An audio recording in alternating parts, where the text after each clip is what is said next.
Hello, welcome to Passion Education. Guys, today we are discussing about carbohydrate.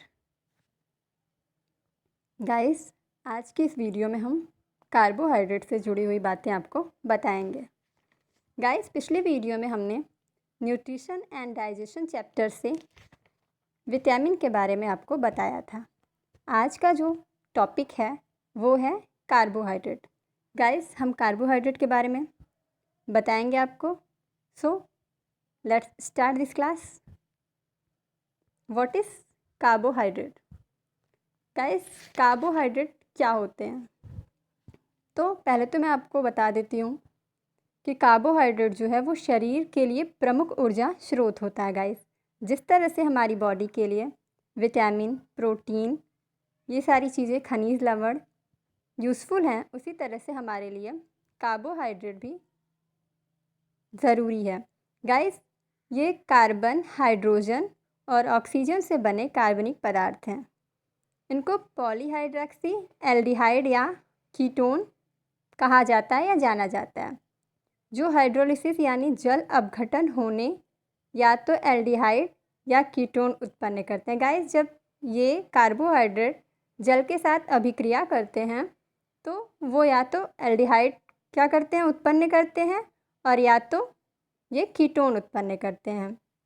Guys, जो carbohydrate है उनका स्वाद क्या होता है? मीठा होता है, और उन्हें सामूहिक रूप से शर्करा या सैकेराइड कहते हैं. तो इस तरह से हमने जाना कि कार्बोहाइड्रेट जो है वो किससे मिलके बना होता है? कार्बन, हाइड्रोजन और ऑक्सीजन. गाइस, इसका जो केमिकल फॉर्मूला है वो है C6H12O6. इसको आप नोट कर लीजिएगा कि कार्बोहाइड्रेट का फॉर्मूला C6H12O6 होता है.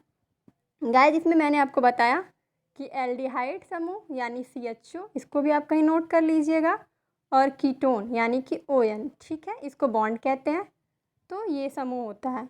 और एक चीज़ और भी ध्यान रखिए आप लोग कि जो इसमें कार्बन, हाइड्रोजन और ऑक्सीजन का अनुपात होता है वो होता है 1:2:1 का. ठीक है, ये तो हो गई बात कार्बोहाइड्रेट की.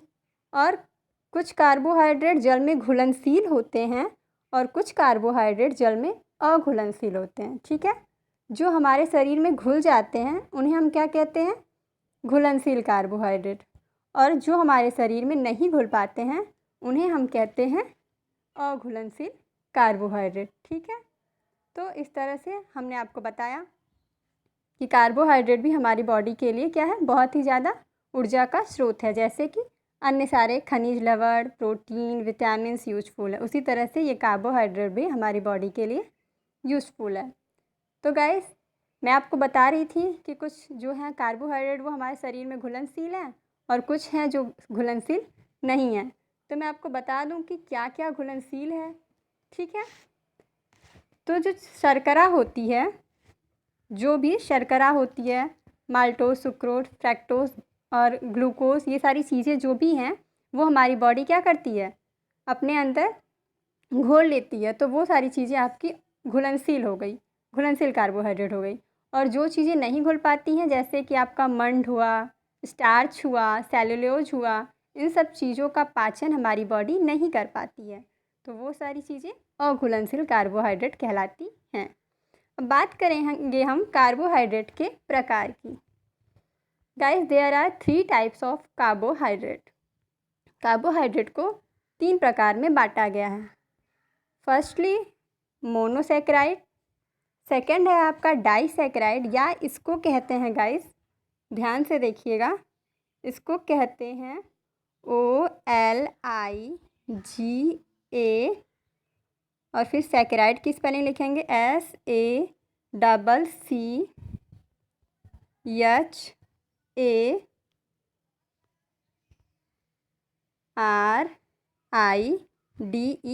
ठीक है, इसको कहते हैं ऑलिगोसैकेराइड, यानी कि सेकंड वाले को हम कहते हैं डाइसैकेराइड या ऑलिगोसैकेराइड. तो गाइस, कभी कभी डाइसैकेराइड की जगह ऑलिगोसैकेराइड भी दे दिया होता है बुक्स वगैरह में, तो हम बिल्कुल परेशान नहीं होंगे इस बात को लेके.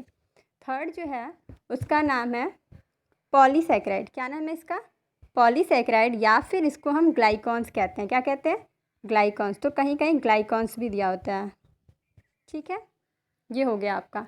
तो मैंने आपको बताया कि there are 3 types of carbohydrates. First है आपका मोनोसैकेराइड, सेकेंड है आपका डाईसैकेराइड एंड थर्ड है आपका पॉलीसैकेराइड। अब हम 1 बाय 1 आपको सारे सैकेराइड्स के बारे में बताएंगे। मोनोसैकेराइड, गाइस ये मोनोसैकेराइड क्या होता है अब हम आपको ये बता देते हैं। ये सैकेराइड की एकलक इकाई मोनोमर यूनिट से मिलकर बना होता है। इसका जल अपघटन गाइस नहीं किया जाता। ठीक है, इसको हम जल में घोल नहीं सकते हैं। ये रंगहीन, जल में घुलनशील क्रिस्टलीय होते हैं। ठीक है, चलिए मान लेते हैं एक पल के लिए कि ये घुलनशील भी होते हैं और क्या होते हैं, रंगहीन होते हैं। मतलब इसका कोई कलर नहीं होता, ये क्रिस्टलीय होते हैं। ठीक है, यानी कि ये एक ठोस रूप में होते हैं। इनका सामान्य सूत्र जो होता है वो है आपका CnH2nOn। ठीक है, या इसको हम कहते हैं CnCH2O के पावर n होता है। ठीक है, इनके नामकरण के लिए ओज अनुलग्न सफिक्स लगाते हैं। यानी अनुलग्न मतलब क्या होता है गाइस? प्रीफिक्स और सफिक्स आपने इंग्लिश में पढ़ा होगा। तो जब हम इसके लास्ट में हम ओज लगाएंगे तो वो हो जाएगा आपका क्या? अनुलग्न। ठीक है, तो हम बात कर रहे हैं ओलिगोसैकेराइड की। इसी को मैंने बताया कि हम क्या कहते हैं, मोनोसैकेराइड भी कहते हैं। गाइस हमने आपको बताया कि इसका भी रासायनिक सूत्र वही होता है जो आपका कार्बोहाइड्रेट का रासायनिक सूत्र था। कार्बोहाइड्रेट का भी सेम यही सूत्र था कि हम लिख रहे थे CS का ट्वाइस O के पावर n, सबके पावर हमने लिख दिया था n। ठीक है, और सेम इसका भी मोनोसैकेराइड का भी सूत्र यही होता है। डिफरेंस सिर्फ इतना होता है कि कार्बोहाइड्रेट में आपका एल्डिहाइड या कीटोन समूह था। ठीक है, बट इसमें आपका या तो कार्बोनिल समूह होगा। कार्बोनिल समूह का जो है आपका रासायनिक सूत्र वो होता है C+O। ठीक है, या तो इसमें कार्बोनिल ग्रुप होगा और या तो आपका इसमें होगा हाइड्रोक्सिल ग्रुप। फ़र्क सिर्फ इतना रहेगा, बाकी आपका जो फॉर्मूला है वो सेम रहेगा। ठीक है, तो अब हम इसमें जब भी आपका कैसे क्लियर करेंगे इसको कि कौन सा आपका कार्बोहाइड्रेट है और कौन सा आपका मोनोसैकेराइड है। तो कार्बोहाइड्रेट में क्या होगा, कीटोन होगा और हाइड्रोक्साइड होगा। लेकिन जब आपका मोनोसैकेराइड होगा तो उसके सूत्र में जो भी फॉर्मूला होगा उसमें आपका होगा कार्बोनिल समूह और फिर या तो आपका हाइड्रोक्सिल समूह होगा। ये तो बात हो गई आपकी मोनोसैकेराइड की। ठीक है, अब हम बात करते हैं मोनोसैकेराइड के जो आपके कुछ क्या हैं एग्जाम्पल हैं उसके बारे में। ठीक है, जिसमें आपका ग्लूकोज जो है वो बेस्ट एग्जाम्पल होता है। ठीक है, तो ग्लूकोज क्या है हम आपको इसके बारे में बताते हैं। यह जंतुओं में पाया जाने वाला सबसे महत्वपूर्ण कार्बोहाइड्रेट है। ठीक है, ये क्या है आपका जंतुओं में पाया जाने वाला सबसे ज़्यादा इम्पॉर्टेंट कार्बोहाइड्रेट है। गाइस समझ लीजिए कि मानव में जो है ये ग्लूकोज सबसे ज़्यादा इम्पॉर्टेंट होता है, क्योंकि जिस व्यक्ति के बॉडी के अंदर ग्लूकोज नहीं होता है समझ लीजिए उसको बहुत सारी प्रॉब्लम का सामना करना पड़ सकता है। उसे उसकी लाइफ में बहुत सारी प्रॉब्लम फेस करना होगा उसे। तो गाइस हम बात कर रहे हैं ग्लूकोज की। यह जंतुओं में पाया जाने वाला सबसे महत्वपूर्ण कार्बोहाइड्रेट है। इसको ग्रेप्स शुगर, ब्लड शुगर या डेक्सट्रोज शुगर भी कहते हैं। ठीक है, ये बात हुई आपके ग्लूकोज की। और सबसे ज़्यादा आपके एग्ज़ाम में ग्लूकोज का फिगर स्ट्रक्चर पूछा जाता है। तो हमें इसका स्ट्रक्चर भी मैं आपको दिखा देती हूँ, लेकिन पहले दिखाने से पहले मैं आपको फ्रक्टोज के बारे में बताती हूँ गाइस। तो ये तो बात हो गई आपके ग्लूकोज की। अब देखिए फ्रक्टोज की क्या मतलब, मैं आपको फ्रक्टोज के बारे में एक्सप्लेन करूँगी। मोनोसैकेराइड के 3 ही पार्ट होते हैं नॉर्मली, जो ज़्यादातर क्वेश्चन में पूछे जाते हैं एग्ज़ाम में। ग्लूकोज, फ्रैक्टोज और गैलेक्टोज के बारे में ही हर एग्ज़ाम में पूछा जाता है। वैसे तो इसका एक एग्जाम्पल मैनोज भी है। ठीक है, लेकिन हम नॉर्मली इसको ग्लूकोज, फ्रक्टोज और गैलेक्टोज के बारे में ज़्यादा अच्छे से जानेंगे डीपली गाइस। तो देखिए फ्रक्टोज क्या है। फ्रक्टोज यह शहद तथा मीठे फलों में पाई जाती है, इसलिए इसको फ्रूट शुगर या लेव्युलोज शुगर भी कहा जाता है। इसको क्या कहते हैं? फ्रूट शुगर या लेव्युलोज। और इसको क्या कह रहे थे हम? ग्रेप शुगर या ब्लड शुगर। ये तो बात हुई आपके फ्रक्टोज की। अब लास्ट है आपका गैलेक्टोज। गैलेक्टोज क्या होता है? यह दूध में पाई जाने वाली लैक्टोज शर्करा सेरेब्रोसाइड हेम्युलोज का घटक है। इसको ब्रेन शुगर भी कहते हैं गाइस। इसको क्या कहते हैं? ब्रेन शुगर कहते हैं, ठीक है। और ग्लूकोज को हम क्या कहते हैं? ब्लड शुगर कहते हैं। तो ये बातें आपको समझ में आ रही होंगी गाइस। तो इस तरह से मैंने आपको मोनोसैकेराइड के बारे में बताया और उसके जो इम्पॉर्टेंट एग्जाम्पल हैं ग्लूकोज, फ्रक्टोज और गैलेक्टोज, इसके बारे में भी मैंने आपको बताया। अब हम बात करेंगे ग्लूकोज के स्ट्रक्चर की।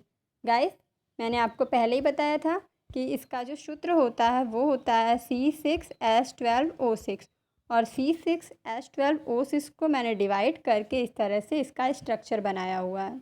तो आप भी इसको ऐसे ही बना लीजिए और समझ लीजिए कि कहाँ पे कितना, इसमें कार्बन 6 है, हाइड्रोजन 12 है और जो है आपका ऑक्सीजन वो 6 है। सब कुछ सिंगल बॉन्ड में है, ठीक है। तो इसलिए मैंने आपको यहाँ पे शो कर दिया है। आप भी इसको अच्छे से देख लीजिए स्ट्रक्चर और समझ लीजिए, ताकि आपके जब भी कभी एग्ज़ाम में ग्लूकोज का स्ट्रक्चर पूछा जाए तो आप उसे अच्छे से बना लो। गाइस अब हम बात करेंगे डाईसैकेराइड की। मैंने बताया था आपको कि डाईसैकेराइड को ही ओलिगोसैकेराइड भी कहते हैं। तो अब हम पढ़ेंगे डाईसैकेराइड के बारे में। ये है आपका कार्बोहाइड्रेट का सेकंड पार्ट, ठीक है। 2 मोनोसैकेराइड इकाइयाँ जल के एक अणु का निष्कासन करके ऑक्सीजन ग्लाइकोसिडिक बंध द्वारा जुड़कर डाईसैकेराइड का निर्माण करती हैं। इनका जल अपघटन हो सकता है। गाइस इनको भी हम क्या कर सकते हैं? जल के साथ अभिक्रिया करा सकते हैं, डाईसैकेराइड या ओलिगोसैकेराइड को, ठीक है। तो अब आपने समझा कि डाईसैकेराइड क्या है। डाईसैकेराइड का एग्जाम्पल क्या क्या होता है वो भी मैं आपको बता देती हूँ। डाईसैकेराइड का जो मोस्ट इम्पॉर्टेंट एग्जाम्पल है वो है आपका माल्टोज, सुक्रोज और फ्रक्टोज। ये तीनों एग्जाम्पल जो हैं वो डाईसैकेराइड के लिए मोस्ट इम्पॉर्टेंट है गाइस। अब हम बात करेंगे माल्टोज, सुक्रोज और फ्रक्टोज की, लेकिन उसे जानने से पहले हम ओलिगोसैकेराइड के बारे में आपको थोड़ा सा और अच्छे से एक्सप्लेन कर देंगे। ओलिगोसैकेराइड वे कार्बोहाइड्रेट जिनके जल अपघटन में 2 से लेकर 10 मोनोसैकेराइड बनते हैं। गाइस कितने? 2 से लेकर कितने? 10 मोनोसैकेराइड बनते हैं। उन्हें क्या कहते हैं हम? ओलिगोसैकेराइड कहते हैं, ठीक है। यदि किसी कार्बोहाइड्रेट के जल अपघटन से 2, 3 या 4 मोनोसैकेराइड बनते हैं तो उन्हें हम क्रमशः क्या कहते हैं? डाई, ट्राई, टेट्रासैकेराइड कहते हैं। आपने ये केमिस्ट्री में पढ़ा होगा कि 2 को हम क्या कहते हैं? डाई कहते हैं, 3 को ट्राई, 4 को टेट्रा, 5 को पेंटा, 6 को हेक्सा, 7 को इसी तरह से हेप्टा और 8 को ऑक्टा, 9 को नोन। इस तरह से मतलब आपका जितना बढ़ता जाए। और ये जो आपका बचा क्या? 10। मैंने बताया था आपको कि 2 से कितने तक? 10 तक मोनोसैकेराइड बनते हैं। तो 10 को हम कहते हैं डेक, ठीक है। तो ये तो बात हो गई आपकी ओलिगोसैकेराइड की। मैंने आपको बताया था कि ओलिगोसैकेराइड के जो मोस्ट इम्पॉर्टेंट एग्जाम्पल हैं वो है सुक्रोज, माल्टोज और लैक्टोज, ठीक है। ये सभी क्या है? आपके डाईसैकेराइड है, क्योंकि इनका जल में क्या हो जाता है? अपघटन हो जाता है। और जब ये जल में अपघटन होते हैं तो ये क्या बनते हैं? मोनोसैकेराइड बन जाते हैं, ठीक है। अब हम आपको 1 बाय 1 सुक्रोज, माल्टोज और लैक्टोज के बारे में बताएंगे। तो चलिए हम बताते हैं आपको सुक्रोज के बारे में। पहले हम बताते हैं आपको माल्टोज के बारे में। माल्टोज क्या है? यह 2 ग्लूकोज इकाइयों से जुड़ने से बनती है। इसे माल्ट शर्करा भी कहते हैं। यह स्टार्च के पाचन से बनती है गाइस, ठीक है। और माल्टोज स्पेशली मिलती कहाँ है? ये मिलती है पादपों में। किस में मिलती है? पादपों में। माल्टोज जो है वो पेड़ पौधों में मिलती है, प्लांट्स में मिलती है। और ये अंकुरित बीजों, ठीक है, अंकुरित बीजों, जो आपके पेड़ पौधे हैं ना, अंकुरित होते हैं, अभी बच्चा होते हैं, बिल्कुल छोटे से होते हैं। तो अंकुरित बीजों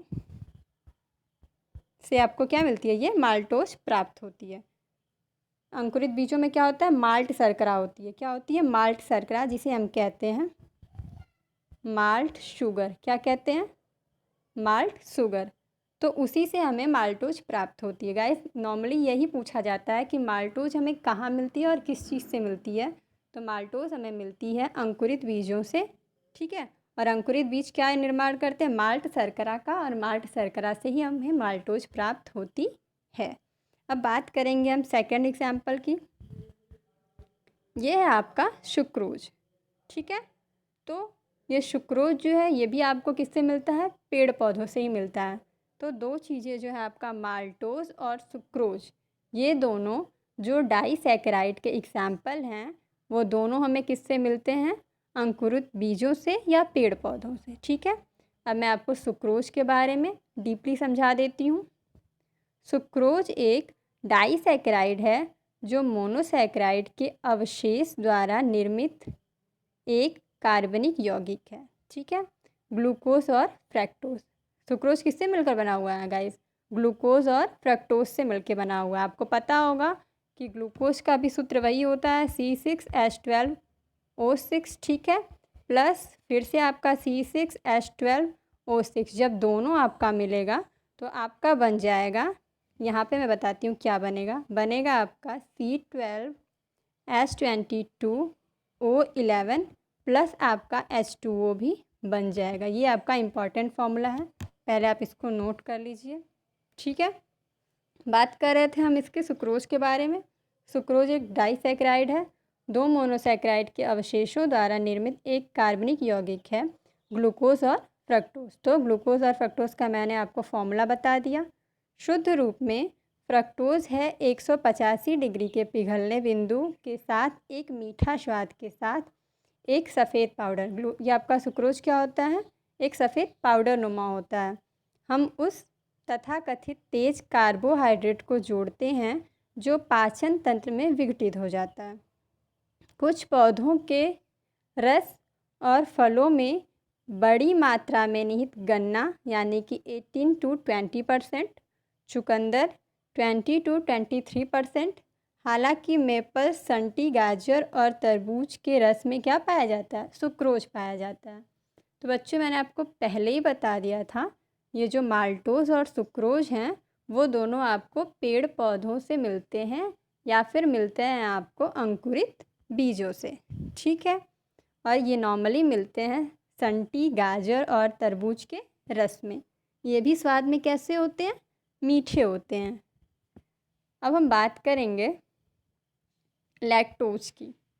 ये लैक्टोज क्या होता है, मैंने आपको बता ही दिया कि ये डाइसैकेराइड का थर्ड एग्जाम्पल है लैक्टोज। उसमें क्या था आपका, मोनोसैकेराइड में आपका ग्लूकोज, फ्रक्टोज और गैलेक्टोज, ये तीनों मोस्टली इम्पॉर्टेंट एग्जाम्पल थे। और आपका डाइसैकेराइड में माल्टोज, सुक्रोज और लैक्टोज, ये तीनों मोस्ट इम्पॉर्टेंट एग्जाम्पल हैं। तो चलिए हम आपको लैक्टोज के बारे में बताते हैं। इसे दूध शर्करा भी कहते हैं। क्या कहते हैं, मिल्क शुगर गाइस, इसको क्या कहते हैं, मिल्क शुगर।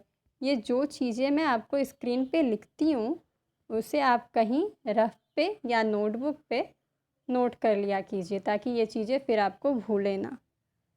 चलिए देखिए, यह ग्लूकोज तथा गैलेक्टोज इकाइयों के जुड़ने से बनता है, ठीक है। ये किससे मिलता है, मिलके बनता है ग्लूकोज से। तो ग्लूकोज को आपका सूत्र पता ही है, और गैलेक्टोज दोनों मिलके क्या बन जाते हैं, लैक्टोज बन जाते हैं, ठीक है। अब देखिए लैक्टोज जो है वो कौन सी होती है, दूध शर्करा होती है, जिसको हम क्या कहते हैं, मिल्क शुगर, मैंने आपको बता ही दिया। और लैक्टोज की सर्वाधिक प्रतिशत मात्रा मानव माता के दुग्ध में होती है। गाइस जो सबसे ज़्यादा लैक्टोज होता है वो कहाँ पाया जाता है, मानव माता के दुग्ध में सबसे ज़्यादा मात्रा लैक्टोज की होती है।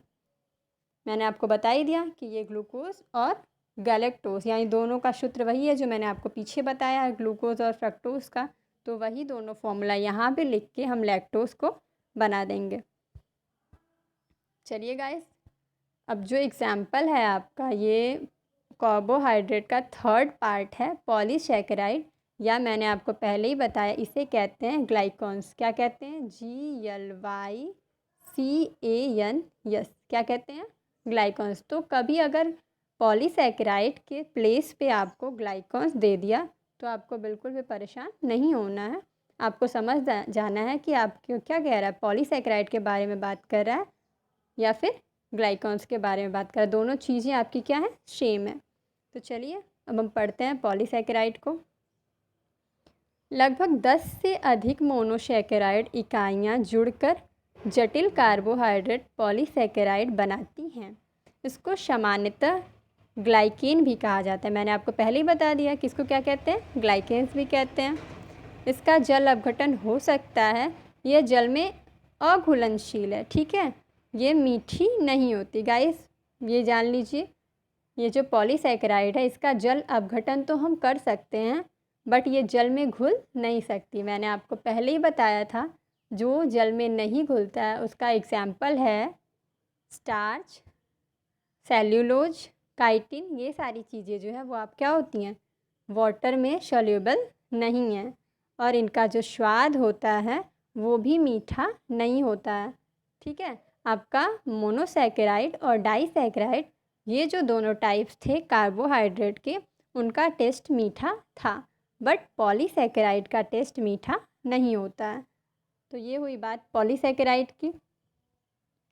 अब हम पॉलीसैकेराइड में एग्जाम्पल के बारे में आपको बता ही दिए, स्टार्च, काइटिन, सेल्यूलोज, ग्लाइकोजन, ये सारे आपके पॉलीसैकेराइड के एग्जाम्पल हैं।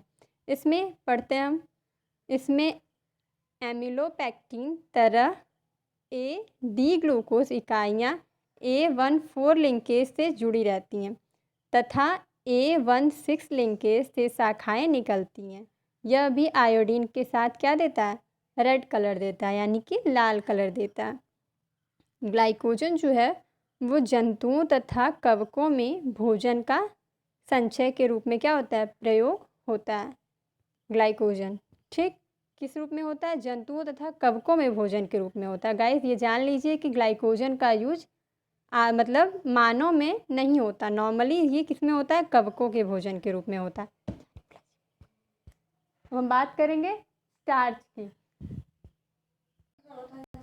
स्टार्च बात करेंगे हम स्टार्च की। जटिल कार्बोहाइड्रेट का एक प्रकार स्टार्च आलू और साबुत अनाज सहित खाद्य पदार्थों की एक विस्तृत श्रृंखला में पाया जाता है। स्टार्च आपके शरीर में ग्लूकोज में टूट जाता है, सरल कार्बोहाइड्रेट की तुलना में अपनी शारीरिक प्रक्रियाओं के लिए अधिक क्रमिक ऊर्जा स्रोत प्रदान करता है। जैसे परिष्कृत चीनी कार्बोहाइड्रेट जैसे कि स्टार्च आपके शरीर के लिए अधिकतर ईंधन प्रदान करते हैं, इसलिए यह आपके कैलोरी सेवन का एक महत्वपूर्ण हिस्सा होता है। गाइस ये जो स्टार्च होते हैं इनके बारे में मैं आपको बता रही हूँ, ये आपके शरीर में क्या देते हैं, ईंधन प्रदान करते हैं और इसीलिए हमारे बॉडी में स्टार्च की क्या है, बहुत ज़्यादा आवश्यकता होती है। स्टार्च हमें किससे मिलता है पता है आपको, स्टार्च जो होता है चावल की जो धूलन होती है, जब चावल को धोते हैं उससे मिलता है हमें स्टार्च। बात करेंगे हम सेल्यूलोज की, ठीक है। ये सेल्यूलोज क्या होता है, मैंने आपको बताया कि पादपों में ज़्यादातर पाया जाता है ये सेल्यूलोज। सेल्यूलोज एक कार्बनिक यौगिक है जिसका रासायनिक सूत्र है और यह एक बहुशर्करा पॉलीसैकेराइड है जिसमें एक ही प्रकार के अणु लगातार जुड़ने से एक हजारों अणुओं वाला पॉलीमर बन जाता है। बहुत सारे हरे पौधों की कोशिका भित्ति सेल्यूलोज की ही बनी होती है। गाइस जो पौधों की कोशिका भित्ति होती है यानी जो उसका सेल मेम्ब्रेन होता है वो किससे बना होता है, सेल्यूलोज से बना होता है और जीव जगत में इसका बहुत महत्व होता है। कपास के रेशे का 10% नहीं 80% हिस्सा सेल्यूलोज ही होता है। गाइस जो कपास होता है उसका 80% भाग जो है उसमें क्या पाया जाता है, सेल्यूलोज ही पाया जाता है। और इसमें क्या क्या जो संबंधित वस्तुएं हैं वो है पॉलीमर, बहुशर्करा, भूद्वितीय रासायनिक सूत्र, रेशा, हाइड्रोजन, ऑक्सीजन, कपास, कार्बन, कार्बनिक यौगिक, कोशिका भित्ति, उद्यान विज्ञान। ये सारी चीज़ें किससे मिलके बनी होती हैं, ये सारी चीज़ें मिलके बनी होती हैं सेल्यूलोज से। लेकिन नॉर्मली जो देखा जाए तो इसका यूज़ सबसे ज़्यादा कब होता है, पादपों में ही होता है। और कोशिका भित्ति के रूप में भी बता दिए हमने आपको इसका यूज होता है। पादपों का कंकाल बनाने में क्या होता है, ये सेल्यूलोज का उपयोग होता है। ये सेल्यूलोज जो है वो प्राकृतिक है, ठीक है, कृत्रिम नहीं है। तो गाइस ये जो सेल्यूलोज है उसका यूज हम किस रूप में करते हैं, आपने देखा होगा कि जो जंतुओं का पादपों का कंकाल होता है उसमें क्या पाया जाता है, सेल्यूलोज पाया जाता है। मैंने बता ही दिया, लकड़ी, कपास और कागज़ बनाने में भी हम सेल्यूलोज का यूज करते हैं। तो ये तो बात हुई आपके सेल्यूलोज की। मैंने नीचे दिया हुआ है कि कहाँ कहाँ पे हम सेल्यूलोज का यूज करते हैं। अब ये है आपका काइटिन। काइटिन भी बहुत ज़्यादा इम्पॉर्टेंट पार्ट है आपका पॉलीसेकेराइड का। काइटिन C8H13O5 N के पावर, सभी के पावर N है, ठीक है। ग्लूकोजन से व्युत्पन्न N एसिटाइलग्लूकोसेमाइन का बृहद श्रृंखला बहुलक है जो समस्त प्रकृति जगत में अनेक स्थानों पर पाया जाता है। ये काइटिन जो क्या है, अनेक स्थानों पर पाया जाता है। यह कवक की कोशिका भित्ति, जलीय संधिपादों, उदाहरण के लिए केकड़ा, झींगा और चिराट, और कीटों के बाह्य कंकालों, घोंघे के घाड़चित्रों तथा समुद्र फेनी व ऑक्टोपस सहित शीर्षपादों की चोंचों का मुख्य घटक है। काइटिन की बहुसर्कराइड सेल्यूलोज और प्रोटीन किरेटिन से तुलना की जा सकती है। तो गाइस अब हम आपको बहुत ही नॉर्मल में बता दें जो काइटिन है वो है क्या। काइटिन नाम किससे बन के मिल के बना हुआ, नाइट्रोजन से। किससे मिल के बना हुआ, नाइट्रोजन से। तो काइटिन जो है आप गाइस, जो आपका काइटिन होता है वो बनता है आपके कीटों और आर्थ्रोपोडा। आर्थ्रोपोडा आपको पता है, आर्थ्रोपोडा वो होते हैं जिनके 6 पैर होते हैं। अब जिन जंतुओं के 6 पैर होते हैं उन जंतुओं के बाह्य कंकाल बनाने में, यानी बॉडी का जो अपर सिस्टम है उसको बनाने में हम यूज करते हैं काइटिन का। काइटिन जो होता है बहुत ही कठोर होता है। हाँ, ये हो गई बात काइटिन की।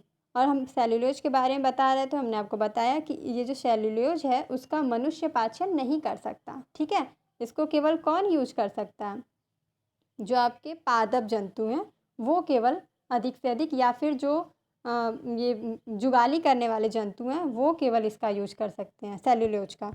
क्यों, क्योंकि सेल्यूलोज जो है इसमें ऐसा पदार्थ होता है कि उसको लोग पचा नहीं पाते, ठीक है। नॉर्मली अधिक से अधिक देखा जाए तो जो चूहे होते हैं, जुगाली करने वाले जंतु जैसे गाय, भैंस और चूहे, गिलहरी, ये सब जो हैं वो सारे शाकाहारी जो स्तनी हैं वो लोग सेल्यूलोज का पाचन कर पाते हैं।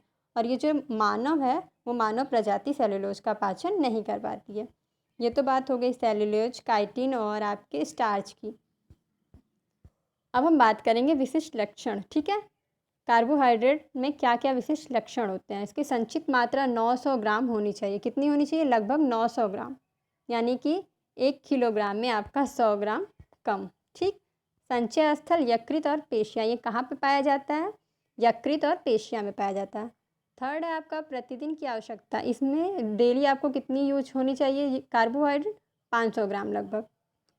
फोर्थ आपका है जो टिप्स है वो है स्रोत, मुख्यतः अनाज में, चावल में, गेहूं में, मक्के में, दालों में, टमाटर, फल, गन्ना, दूध, शहद, शर्करा आदि, इन सब चीज़ों में आपको क्या होता है, अधिक से अधिक मात्रा में कार्बोहाइड्रेट पाया जाता है। कैलोरी वैल्यू जो है उसकी वो है 4.1 किलो कैलोरी प्रति ग्राम, ठीक है। आपका जो छठवां टिप्स है वो है फिजियोलॉजिकल वैल्यू, वो है आपकी 4 किलो कैलोरी प्रति ग्राम। कितनी है, 4 किलो कैलोरी प्रति ग्राम। ये सारे जो टिप्स हैं वो आपको लर्न होने चाहिए क्योंकि ये कार्बोहाइड्रेट से बहुत ही रिलेटेड टिप्स हैं। और अब हम बात करेंगे कार्बोहाइड्रेट के कार्य की। यूज़ ऑफ कार्बोहाइड्रेट, क्या वर्क है इसके। तो इसका मैंने आपको कई वर्क दिए हैं, जो आपको इजी लगे वो आप याद कर लीजिएगा। है कार्बोहाइड्रेट में ग्लूकोज मुख्य रूप से श्वसन ईंधन है। क्या है आपका ग्लूकोज, मुख्य रूप से श्वसन ईंधन है। कार्बोहाइड्रेट का यूज हम श्वसन के रूप में भी करते हैं। राइबोस तथा डीऑक्सीराइबोस न्यूक्लिक अम्ल के प्रमुख घटक हैं। तो ये जो आपका आरएनए है और डीएनए, इन दोनों के मुख्य घटक कौन है, कार्बोहाइड्रेट ही होते हैं, ठीक। और है आपका गैलेक्टोज मेडुलरी सिस्थ के का रचनात्मक घटक है। थर्ड आपका जो इसका वर्क है वो है मोनोसैकेराइड मोनोमर्स की तरह आपस में मिलकर डाइसैकेराइड एवं पॉलीसैकेराइड का निर्माण करते हैं। मैंने आपको बता ही दिया कि मोनोसैकेराइड जब एक दूसरे मतलब टूटते हैं तो क्या बन जाते हैं, डाइसैकेराइड बन जाते हैं या पॉलीसैकेराइड बन जाते हैं। फोर्थ है आपका स्टार्च एवं ग्लाइकोजन संचित ईंधन के रूप में कार्य करता है। स्टार्च को भी और ग्लाइकोजन को हम दोनों को किस रूप में कार्य करते हैं, यूज करते हैं, ईंधन के रूप में। और इसका कार्य है देख लीजिए, ग्लूकोज एंटी कीटोजेनिक कार्य करता है और वसा के अपूर्ण ऑक्सीकरण तथा रक्त में कीटोनिक बॉडी के निर्माण को रोकता है गाइस। और आपका लास्ट है, दो और बचा है, ग्लूकोज प्रोटीन संश्लेषण के लिए एमिनो अम्ल को सुरक्षित करता है। क्या करता है ग्लूकोज, एमिनो एसिड जो है उसको सुरक्षित करता है प्रोटीन संश्लेषण के लिए। ग्लूकोज का आपको सूत्र पता ही है। सुक्रोज पौधों से प्राप्त होने वाली मुख्य शर्करा है जो गन्ने और चुकंदर में पाई जाती है। सुक्रोज मैंने आपको बता ही दिया, उसका टेस्ट कैसा होता है, मीठा होता है। और ये नॉर्मली कहाँ पाया जाता है, गन्ने में और चुकंदर में पाया जाता है। तो गाइस ये तो हो गया आपका। गाइस आपने पढ़ा कि जिन लोगों की बॉडी में ग्लूकोज दे देते हैं हम, उन्हें तो कोई प्रॉब्लम नहीं होती, ठीक है। लेकिन कुछ लोग ऐसे होते हैं जिनको क्या हो जाता है, डायबिटीज़ हो जाती है, मधुमेह रोग हो जाता है।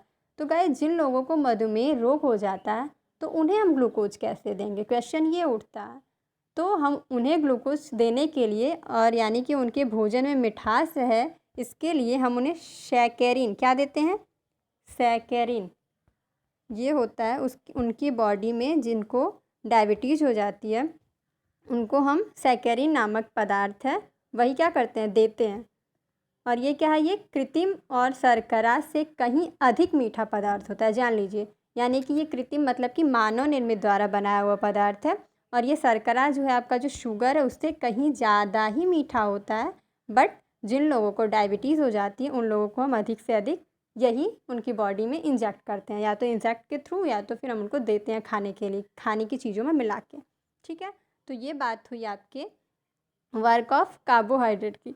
तो गाइज इस तरह से आज की वीडियो में हमने कार्बोहाइड्रेट पढ़ा, उसकी डिफिनीशन पढ़ा, उसके टाइप्स पढ़े, टाइप्स के एक एक एग्जाम्पल पढ़े, और फिर लास्ट में हमने आपको कार्बोहाइड्रेट का वर्क बताया। तो गाइज इस तरह से आपका जो कार्बोहाइड्रेट का टाइप्स है वो अच्छे से कंप्लीट हो गया। अब हम बात करेंगे नेक्स्ट वीडियो में किसी और नेक्स्ट टॉपिक पे। तो गाइज अगर आपको मेरा वीडियो देखना है और मेरे चैनल से जुड़े रहना है तो प्लीज़ मेरे चैनल को सब्सक्राइब कर दीजिए और बगल में बेल आइकन को दबा दीजिए, ताकि मैं जो भी वीडियो इस यूट्यूब पे अपलोड करूं वो सबसे पहले आपको मिल सके। So guys thanks for watching. खुश रहिए, हंसते रहिए और अपना ख्याल रखिए।